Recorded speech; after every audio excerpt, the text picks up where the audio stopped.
I made this record for you to jam, so use it.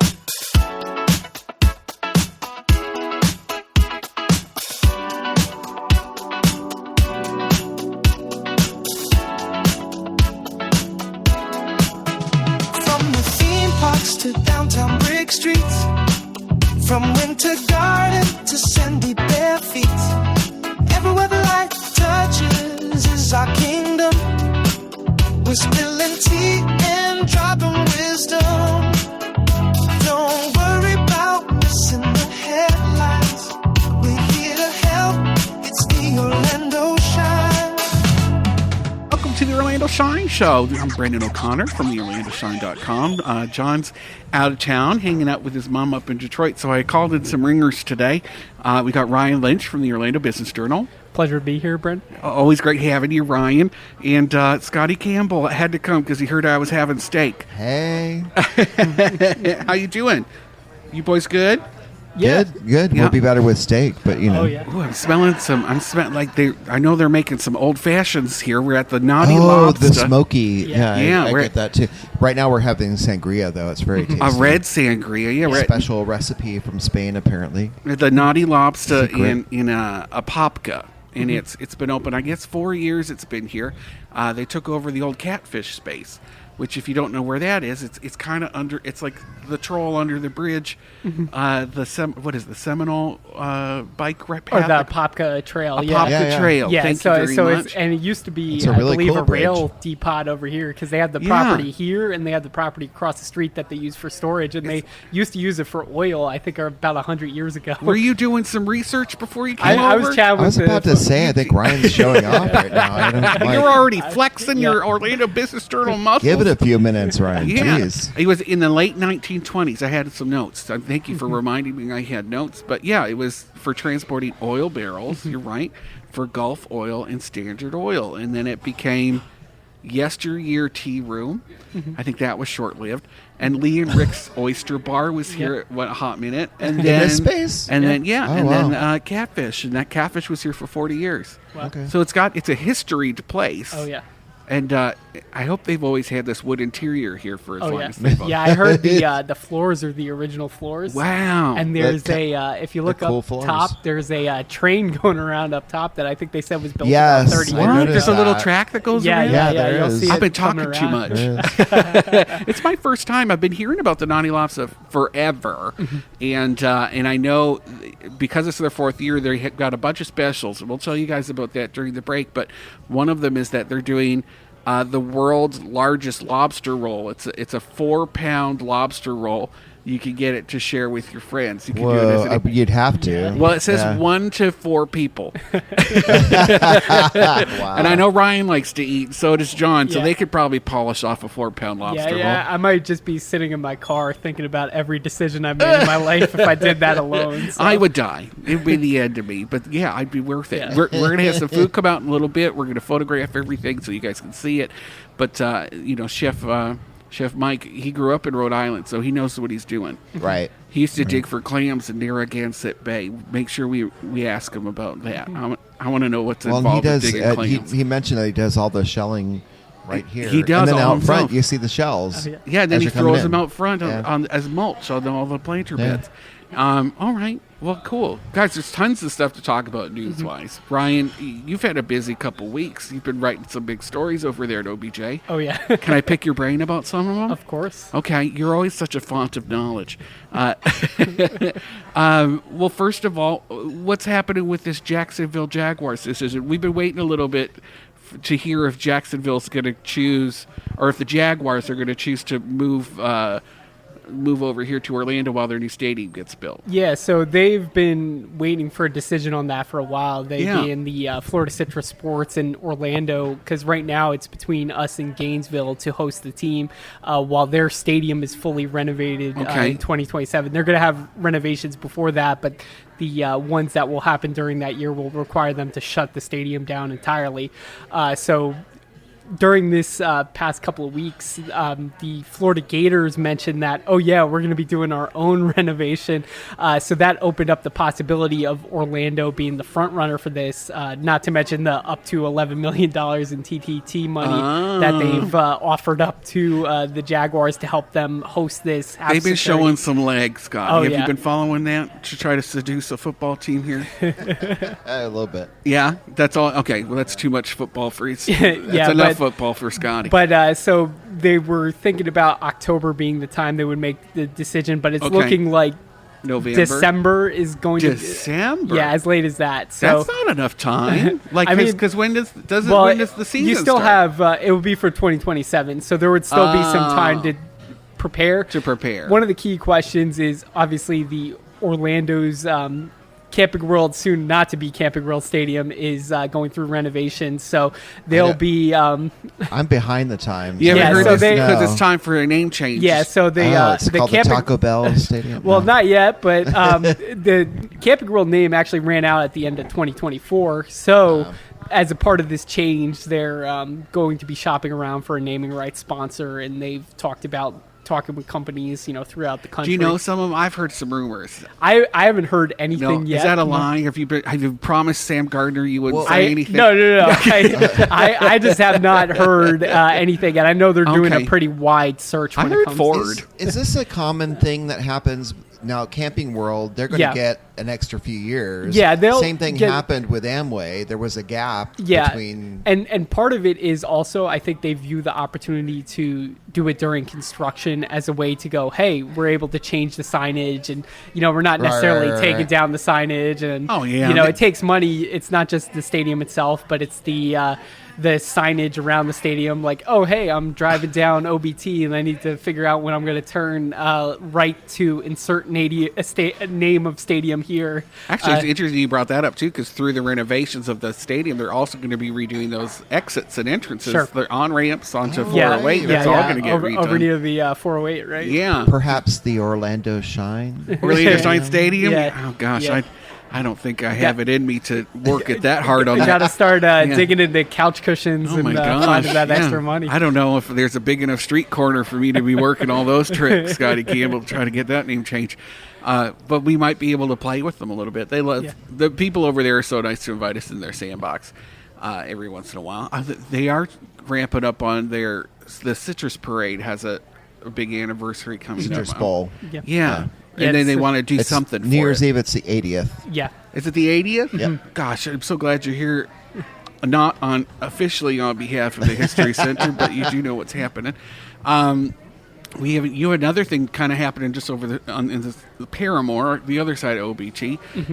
There's EA Games just had a big sale, right? Somebody bought it. Yeah, so they are part of a large, like $55 billion transaction that would bring them private in 2027. Wow. And obviously there's a lot of interest in them as a company because of all These the stories so games they far, have. if you find them fascinating, it's because Ryan actually reported on them. Ryan, he has some stories out right now that you can find on OBJ. Yeah. Just type his name in. Sorry, Ryan. No, and that's always good. We did have a story this week on that. There was a lot of unknown questions, but part of it is the company has an agreement with the city of Orlando tied to the incentives. They have to keep at least 600 people there, and I know they have close to 1,000 there right now. Oh, okay. No matter but- what, for yeah. for X amount of time. Yeah. And the other interesting thing is just this week they announced a enhanced partnership with EA and the NFL to promote the league further through events and the games and such. Oh. And they mentioned their commitment to Orlando in that news release. So Okay. at least for the time being, it seems like Orlando has a good chance of being part of EA's future plans. That's and good. Being a strong center of their investment. People were nervous, They Yeah, read that headline and like, oh my gosh, where are they going? We just Yeah. got him here. Because that's a big dead corner if they move out. Oh, yeah. But Yeah. I think, the investment group, there's some ties to Florida with Jared Kushner and, some of the other folks like the PIF have invested in Florida before. So What's they're PIF? the public investment. Okay. That's the Saudi Arabia's. So very controversial group, but also one that has invested in Florida before. Okay. So they have some familiarity with Florida, the state, as a market. Got But obviously the infusion of cash, it's a question of like, okay, where are they going to invest that money? Will that go into, hiring more folks for creating games? Will that go into some of the promotional aspects? Or just payoffs for the executives, right? Who knows? Well, yeah, I'm sure there will be some of that, especially with the public exit. But it'll be interesting to see because they are a key part of Orlando's plans in that corridor. Right. And obviously, if they were to move or They're change an anchor their tenant for Creative Village. So Yeah. if they were to move or change their presence there, that might shift how they approach that area. Do you know if they do much, Ryan, with this Ryan Lynch from Orlando Business Journal, if you're just tuning in? Ryan, you don't know what they do with, well, we're on the radio, Scotty Campbell. I got it. I just thought it was cute. That's all. Ryan, do you know if they do much with UCF? Yeah, they have, I think it's called FIA, the interactive academy they have there, where they produce a lot of their workforce, and a large percentage of the folks that work at this particular office of EA come from that particular, which is right across the street in the UCF downtown corridor. So, the food's showing up, you guys. This is perfect timing because we're going to get political. That's amazing. Yeah. It's a parade. Oh my gosh. All right, Chef Mike, you got that mic in front of you? Yes, sir. Are you ready to I'm going to go? get you to hold it a little closer to your chin. I say suspiciously close to your face. Okay. What's Scotty sipping on right there? It looks like chowder. Well, this is our house-made clam chowder. We make it in-house. We use only fresh clams and cream, heavy cream. Okay. And we serve it with our New England clam cakes. All right, and you're from Rhode Island, right? Yes, I hear Rhode Island clam cakes. I heard a rumor you used to get the clams out yourself. You used to go clam digging. When we were younger, we were out in the Narragansett Bay, getting our own clams, making the chowder. Okay. From our own backyard. From your own backyard, you go out there as kids. Yep. So you know a good fresh clam when you see one. Oh, absolutely. Okay, Been not to digging those since I get was dirty. 10. I'm sure if you're digging for clams, you will get there. And this is a lobster mac and cheese. It's a lobster Is that what I'm mac and saying? cheese. Yep. Okay. We use, cavatappi. We have 5 cheese: cheddar, Asiago, smoked Gouda, cheddar, and Parmesan. They sound like Ninja Turtles. Okay, that was the quiz. I can smell the butter. Oh yeah. Absolutely. We only use fresh butter. Oh my gosh. There's fresh butter. Tell me fresh butter more. and everything over here. Okay, and then what's this? This is it looks like a ratatouille. So yeah, this is our baked ratatouille. It's a vegan dish. As if she was telling me not to touch it because it's hot, but I have dead fingers, so we're fine. That's it. Yeah. So it's got vegan cheese and it's a zucchini boat that we bake along with our zucchini, yellow squash, red, green, yellow, and onion. I love it. Yep. Chef Mike, you have a storied history, right? You used to work at hotels, don't you? You're a big time chef. Yeah. You're not I worked just some 15 years- papka yeah. selling clams out of the back of a truck. Like you're you're a chef. Yeah, we spent 15 years with Harris Rosen at the Rosen Center. Okay. Yeah, I love that. Then I retired. Then I opened up a restaurant with And they made Christine you and work. Kara. And you'll always be working. Oh, yes. That's it. I love it. Got a little. Oh, and you have to tell me about this trout too, Chef. So this is a smoked rainbow trout. You serve it with a little A little closer. a little greens Uh-huh. along with a pickled onion, Oh, I love it. capers, a little fresh dill, and a little parsley. It looks fantastic. That's Christine's favorite. We're going to take lots of pictures. You guys are going to have to see it on our Instagram, at Orlando Shine. We're going to be tagging all the Nauti Lobstahs so they can see it too. But the food here looks incredible, Chef. We can't wait to tuck you in. Good deal. Appreciate it. Thank you. Hey, Chef, what's up with all the shells out front too? Did that all come from you guys? Yes, when we make the clam chowder, we use fresh clams. We shuck them, and then when we're done with them, and we stick them along the outside for mulch. I So- heard a rumor that you're the one that does the shucking, but I'm sure you're not doing that still, are you? Actually, we've got a couple girls back there who are very fast. I was going to say, Extremely fast. you could probably get detention kids from the nearby high school and make them shuck some oysters. Yeah, exactly. Hey, and aren't these clam cakes? Aren't these So the clam cakes are reminiscent of Rocky Point in Rhode Island. okay? That's So- what makes them special. Why is that a Rhode Island specialty? You know, I couldn't tell you, but in Rhode Island, clam cakes are everywhere. Everybody has their own clam cake. Okay. Yeah, and we went after a recipe that is very famous in Rocky Point. Okay, where's Rocky Point? It's a park that was an amusement park, and it had a show okay. dinner hall. It had probably 1,000 seats, and everybody would go in and they would get their clam chowder, their clam cakes, their lobster, their Rocky. So there's Rocky Point. there's a nostalgic thing to it too, right? Oh, absolutely. People maybe are tasting when- those stories. Yeah. When the Rhode Islanders come in and we tell them that we have the Rocky Point clam Uh-huh. cakes, the eyes light up. Okay, good. They keep coming back. Oh yeah. Oh wait. Oh, okay. So the guy that used to make them at Rocky Point comes Yep. here. Yes. Well, that's all you got to say about that. That's crazy, Chef. Thank you so much. God, I love when a chef, like, that he knows what he's doing. Oh yeah. Like he knows what he's cooking. Scotty had to throw the mic down when we're talking. Oh my gosh, who does that? He had to get into that smoked banana old fashioned. How was it? I haven't tasted it yet because you yelled at me. Okay, well, keep eating then. You're fine. Me and Ryan can talk. Ryan, you just grab some of that lobster mac. What do you think? Phenomenal. It just really creamy, really good. Love the lobster pieces on top. It's just great. Can't kill it. You know what, guys? We're going to take a little break. We're going to dig into this food. We even have more entrees coming. I don't know what we're going to do with all this food. When we get back, we have tons of stories to get through. We'll talk to you in a couple minutes.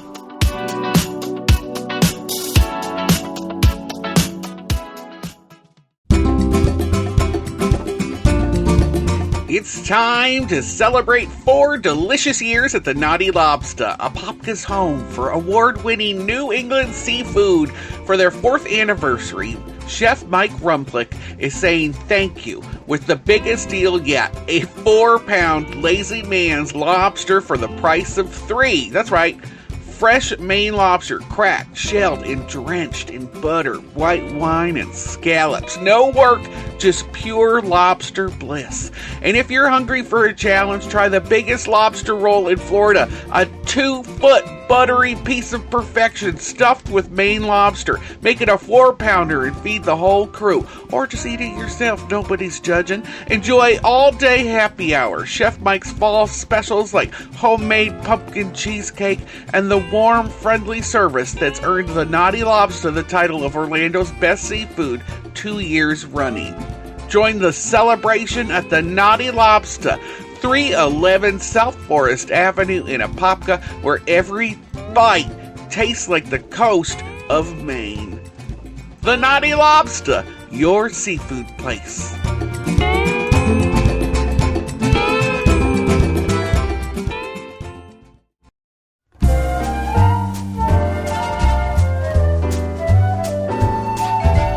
Nicholas Sparks is one of the world's most beloved authors. He wrote The Notebook, and the Orange County Library System is honored to welcome him as their next Lillian Louise Farr Signature Author Series featured author. His presence is sure to draw a wide and enthusiastic audience, making this an exciting opportunity for the library and the community.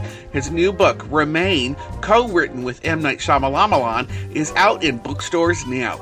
Come hear him in January when he comes to the Orlando's Dr. Phillips Center. Visit ocls.org/Nicholas Sparks for more information and to submit your questions for the author. Tickets are on sale now. ocls.org, Nicholas Sparks, or go through Dr. Phillips.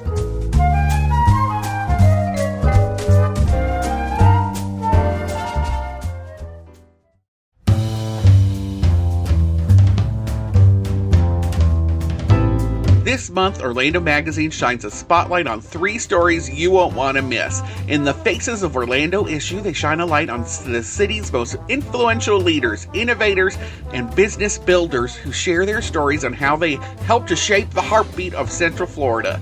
Next, dive into a feature piece that takes you inside the Charles Hosmer Morse Museum of American Art in Winter Park, home to the world's largest collection of works by designer Louis Comfort Tiffany. And discover how this remarkable museum preserves art, architecture, and local history.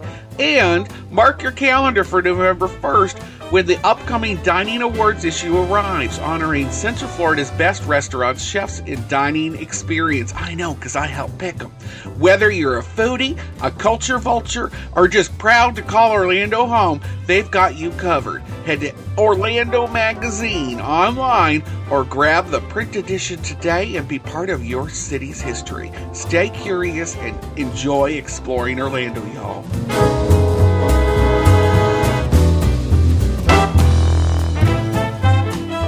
I made this record for you to jam, so use it. Welcome back. This is the Orlando Shine Show. This is Brendan O'Connor from the OrlandoShine.com. And then I've got some lovely co-hosts today with me. We have Ryan Lynch from Orlando Business Journal. How you doing? Say something nice. Oh yeah, I'm still recovering from the clam chowder and how good that was. I had to pause. It was like I was sitting there. I was like, it was like I was in a state of just like pure bliss. It's all the butter. Oh yeah, all that butter in your body. And then Scotty Campbell. Hey, everyone. Hey, how you doing, Scotty Campbell? I'm doing great. I'm sipping on the signature golden old-fashioned cocktail. What makes it golden? Well, there's something, I want to get this right. It's about a banana syrup that they make here. Yeah, they make an in-house banana syrup for their old-fashioned. And I have to say... So good, and they smoked it for us. So. Yeah. And they're not paying us to be here. They invited us. They were going to give us just a couple dishes. And then they're just being nice and nice and nice. But so nice. Not just like little nice. This is like hospitality. Yeah. To the T. And like if you're one of those people like me who's grumpy because you go out and people have forgotten how to serve you, you know, or expect you to tip $10 just because you ordered a coffee. Yeah, I mean, and part of it is like I worked in the industry before, so it's like you have an expectation of like, hey, you know, you want customers to treat you nice, but at the same time you want to give them an experience that's like, hey, I want to come back here. And that's what this is. Yeah. I do feel like they've opened their kitchen. I feel like we're in someone's living room. Oh yeah, and they're just feeding us too much food. You know what I mean? Somebody's living room with a train running right there. Yeah, with a train. Yeah, for sure. they have some connection to the ocean because there's boats. You know? No, it's really cool. And actually, my house back home in Canada is all wood panel like this too, so it's probably why I'm feeling like that too. Nostalgia. Yeah. But it's also got the nautical thing going on. Yeah, the, so the Nauti Lobstah. with a side of nostalgia and good service. For sure. So yeah, holler at that. News? You guys want to? I got tons of stories to get through. Let's do it. Okay, I got a good one to start with because I know how you feel about it, Scotty. Orlando City, their season has ended with a playoff loss to Chicago Fire. Discuss. Well, was a rough game. For sure, but you know, I know it was because I could of, hear you sighing from across the apartment. But you know, it's part of why I like soccer because I mean, down to the last, you know, I mean, even 10 minutes, you were like, this could happen, you know. But you know, I guess good for Chicago. I think it's the first time they were in the playoffs, if I remember correctly. They had a substantial gap between the last time they were in the playoffs, so it was a while for them. So they kind of worked their way in, and they had that fire, no pun intended. That I mean they're called Chicago put out. It's which is interesting because they use it as like, you know, hey, we're in the fire, and it's like, well, that was a devastation to the city, so that's a weird name, but.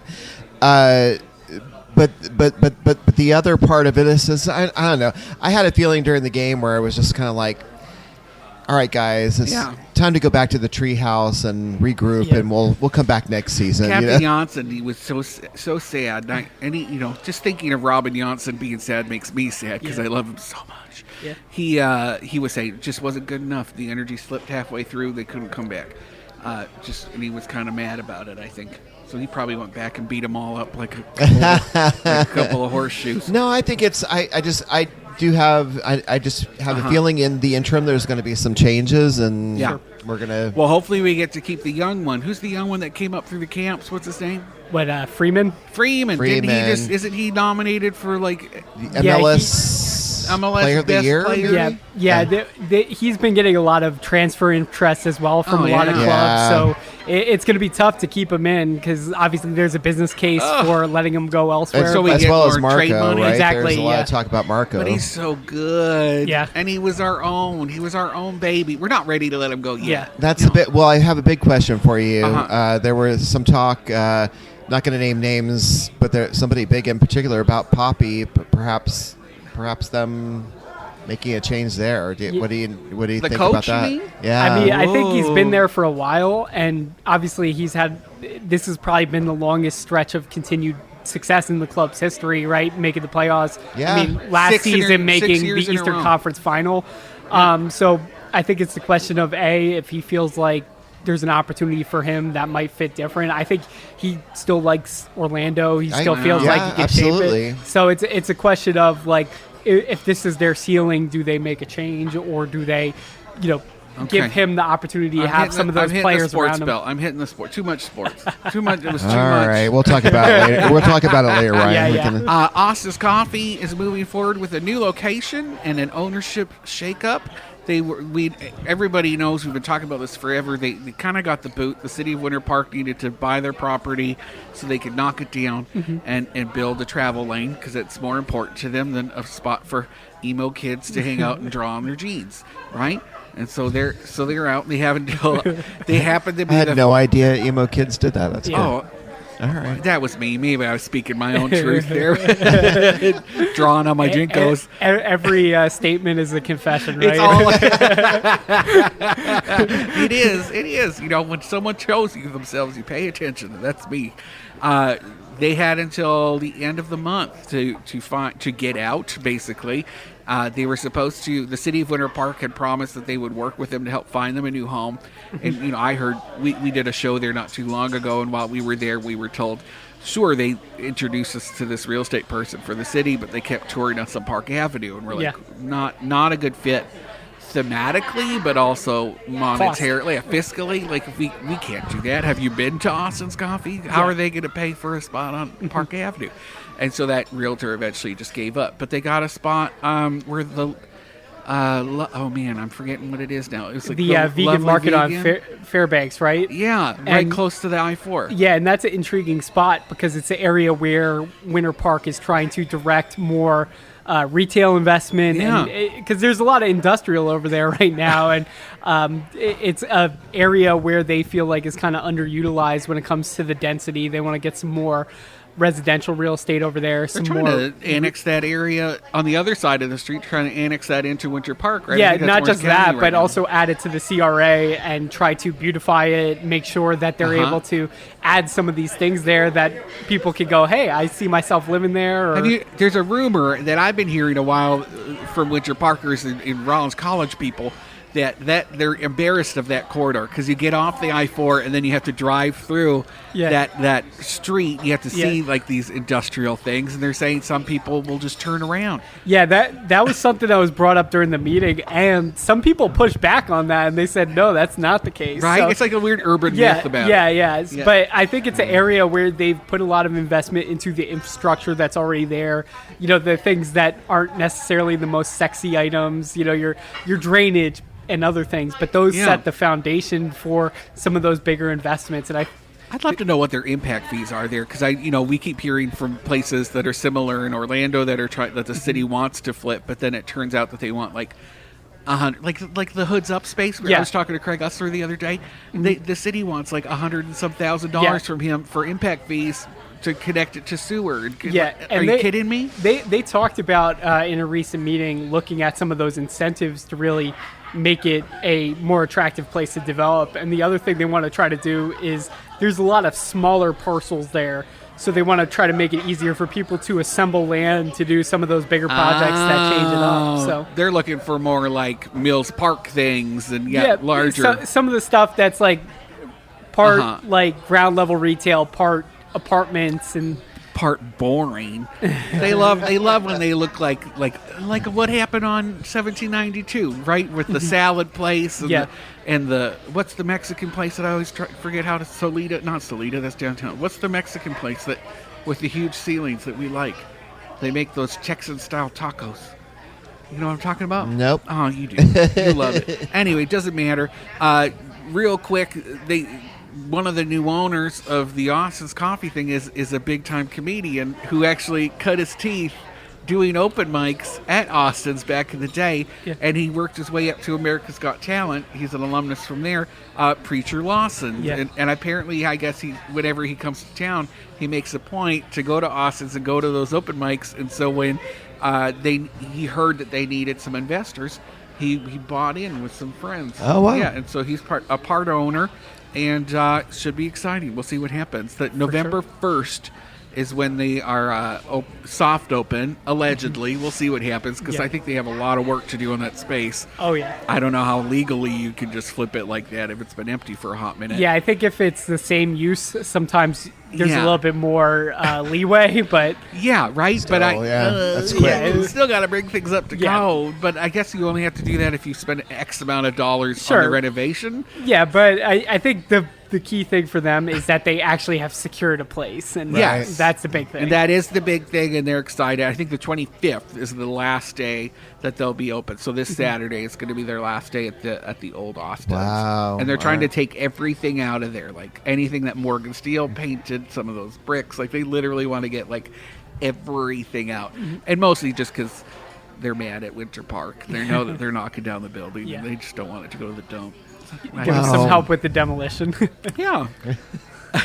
Right, and it helps with. I bet if you pull on that too hard, it might just fall down anyway. It's on a sinkhole. SunRail's adding a later night train. They keep Did you guys pick this up? The meeting just happened today where they approved it, and it's really interesting because it feels like that first phase of them trying out some of that extended service. Yes, and it feels like something they can control, because like the Sunshine Corridor is very dependent on federal funding, but this is something where like, hey, we can put a little bit more money down and do a little bit later train and service the people. Well, exactly. I do think it's funny they're calling it a late night train though, and it's like 10:30. Yeah, I think the final train out of downtown going southbound is like right at 11. Yeah, but it's good for some of these events where it's like, I'm at a Magic game or a Pride game or a City game, or I'm at the Dr. Phillips Center, and it gives people options to think about, hey, if this is the option that works for me, I can take this instead of sitting in I-4 traffic. I'm so glad you said that, because the image I used was, a family in their Orlando Magic gear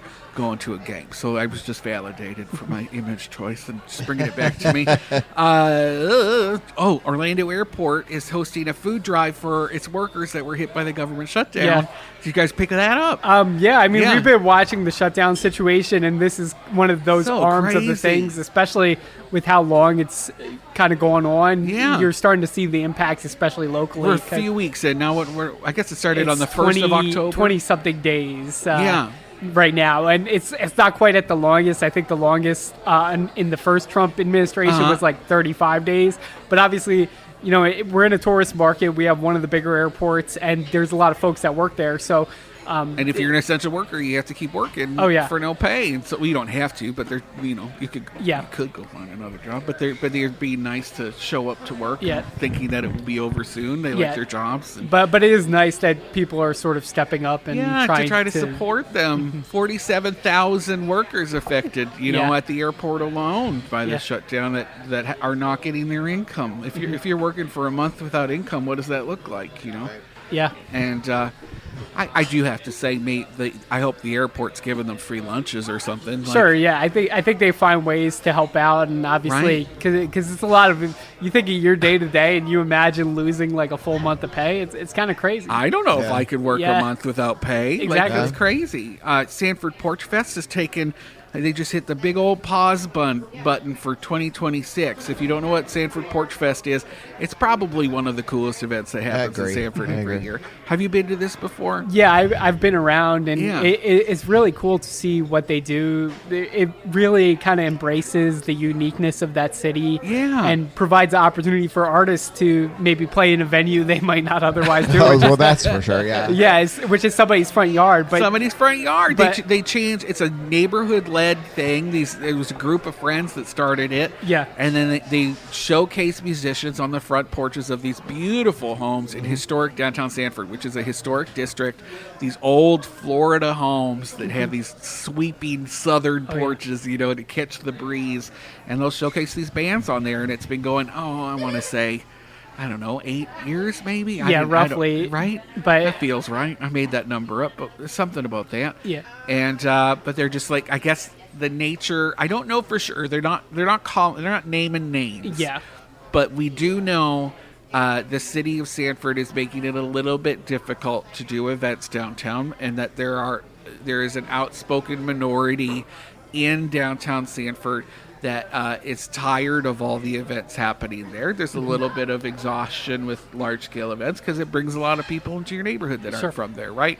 And so, it seems to have caused some friction, and so they're just trying to wait and see what happens. Oh my gosh, the food has hit the table. This is the biggest lobster I've ever seen in my life. It's bigger than my head. It really crazy. is. Bigger than your head and your neck and your shoulders. Oh yeah, it's just super succulent though, and just really great meat. Yeah. I was just nibbling on the claw, and it's just great stuff. That claw was massive. Yeah. How was the tomahawk steak? Oh, super Very juicy. good. Yes. Smothered in mushrooms? Oh yeah. Yeah. Yeah. What else? You can't even talk because you're just full No, of I food. can't even talk. Yeah. It's undescribable. It's very good. They got us a side of chips here. That we have, A sweet potato casserole. which is like so decadent. Yeah. It's I think like, it's got Rice Krispies on top. There, too. I think so too. They like Yeah. Rice Oh, wow. Krispies, which is so weird. But Yeah. then it tastes like French toast almost, like Oh, French yeah. toast, like candy. The green beans are fantastic. There's a giant baked potato.